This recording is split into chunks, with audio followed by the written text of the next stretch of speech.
Hi, this is Jaya. In this video, we shall see the summary of The Enigma of Arrival by V.S. Naipaul. The novel is written in 5 sections and each section has a title, and it is a 1986 semi-autobiographical novel by the Nobel Prize winning author V.S. Naipaul.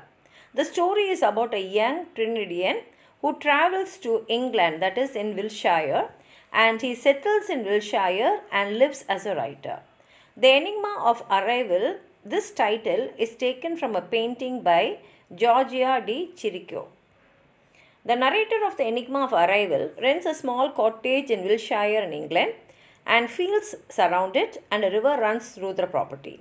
In the first section of the book named Jack's Garden, Naipaul describes life in the English countryside in great detail. Jack, who is the owner of the neighboring property, is not as simple as he seems. Initially, he is as something of an English archetype, an expression of the landscape, and a bit of a literary trope. But in reality, Jack is more complex. He gave up a more traditional life so that he could live more rustically in the countryside. Jack has wrought his beautiful surroundings by gardening to make his property as lush as it is his legacy. By reflecting on Jack, the narrator comes to see how much a home reflects its owner. Finally, Jack, who has become old, dies, and new owners purchase the land, transforming it into a small modern farm. One of the workers on the new farm murders his wife. The narrator watches it all from afar and meditates on change. The second part, which is known as the journey, is about the narrator's beginning in England, includes several flashbacks and reminiscences. The narrator was an adolescent when he received a scholarship to study at Oxford. Here he describes boarding school life, his feelings on the English, and how different it all was from what he knew growing up in the British colony of Trinidad. He considers the impact that British colonialism has had on him, not only directly as a Trinidadian, but also upon his development as a writer, teasing out some of the difficulties of being a colonial subject in the motherland.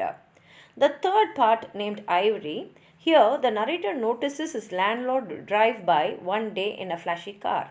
He compares his landlord with his privileged life to another man whom the narrator has seen about town. This another man seems to the landlord's polar opposite, that is, totally opposite.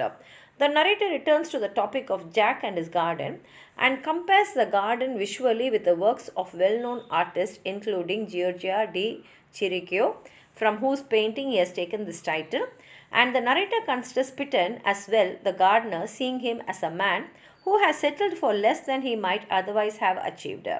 This occasions a long reflection on the nature of failure and how the narrator himself has dealt with failure in his writings. He also returns to the topic of home and how important a home is to one's happiness. The final 2 sections of the novel, named Rooks and the Ceremony of Farewell. Here, the narrator recalls De Chirico's painting that inspired the book, theorizing about the effect of place on imagination and the creative process. All journeys condition the terms of their arrivals, and the narrator reflects on how his life in Wiltshire was conditioned by his upbringing in Trinidad.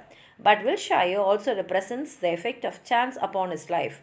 It has taught him to accept and honor the power of chance and unexpected change. The Enigma of Arrival ends with a change of the most unexpected and difficult kind.